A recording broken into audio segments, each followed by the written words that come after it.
Praise the Lord. கொஞ்ச நாட்களாகவே ரொம்ப சோர்ந்து போய் இருக்கிறீங்க, முடங்கி போய் அடைந்து இருக்கிற மாதிரி இருக்கிறீங்களா?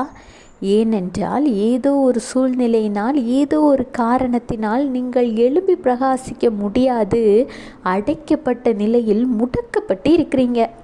இத்தனை நாட்கள் பட்ட துக்கம், வேதனை, கவலைகள் எல்லாம் போதும். நீங்கள் தனிமையிலும் இரவிலும் உங்கள் தலையணையில் வடித்த கண்ணீரை ஆண்டவராகிய இயேசு கிறிஸ்து கண்டார். இனி என் வாழ்க்கையில் என்ன ஆகுமோ என சோர்ந்து போயிருந்தீங்க தானே? கவலைப்படாதீங்க. கர்த்தர் சொல்கிறார், ஏசாயா 60:1, எழும்பி பிரகாசி, உன் ஒளி வந்தது, கர்த்தருடைய மகிமை உன்மேல் உதித்தது.